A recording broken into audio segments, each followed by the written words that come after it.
Hatchet, Epilogue, page 192. The pilot who landed so suddenly in the lake was a fur buyer mapping Cree trapping camps for future buying runs. Drawn by Brian when he unwittingly turned on the emergency transmitter and left it going.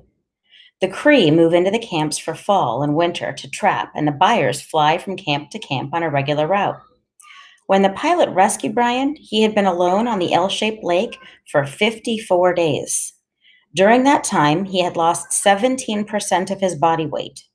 He later gained back 6%, but had virtually no body fat. His body had consumed all extra weight, and he would remain lean and wiry for several years. Many of the changes would prove to be permanent. Brian had gained immensely in his ability to observe what was happening and react to it. That would last him all his life. He had become more thoughtful as well, and from that time on, he would think slowly about something before speaking.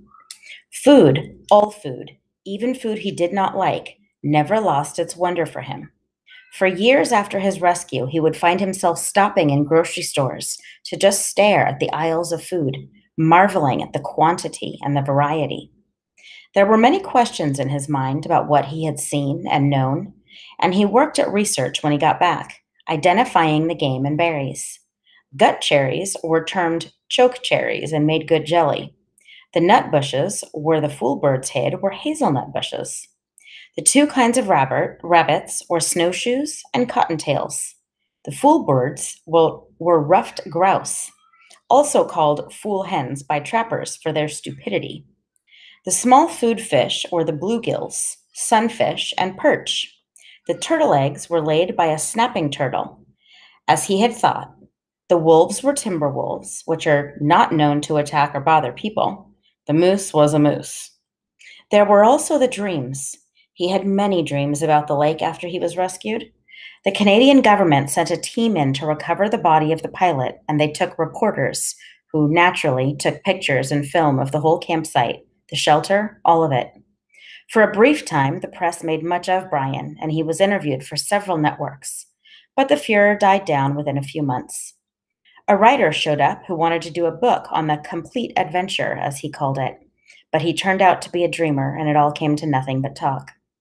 Still, Brian was giving copies of the pictures and tape, and looking at them seemed to trigger the dreams. They were not nightmares, none of them were frightening, but he would awaken at times with them, just awaken and sit up and think of the lake, the forest, the fire at night, the night birds singing, the fish jumping, sit in the dark alone and think of them. And it was not bad and would never be bad for him. Predictions are, for the most part, ineffective, but it might be interesting to note that Brian had not been rescued when he was. He had been forced to go into hard fall, perhaps winter. It would have been very rough on him. When the lake froze, he would have lost the fish, and when the snow got deep, he would have had trouble moving at all. Game becomes seemingly plentiful in the fall. It's easier to see with the leaves off the brush. But in winter, it gets scared, and sometimes simply non-existent, as predators, fox, lynx, wolves, owls, weasels, fisher, marten, northern coyote, sweep through the area and wipe things out. It is amazing what a single owl can do to a local population of ruffed grouse and rabbits in just a few months. After the initial surprise and happiness from his parents at his being alive, for a week it looked as if they might actually get back together. Things rapidly went back to normal. His father returned to the northern oil fields, where Brian eventually visited him, and his mother stayed in the city, worked at her career in real estate, and continued to see the man in the station wagon.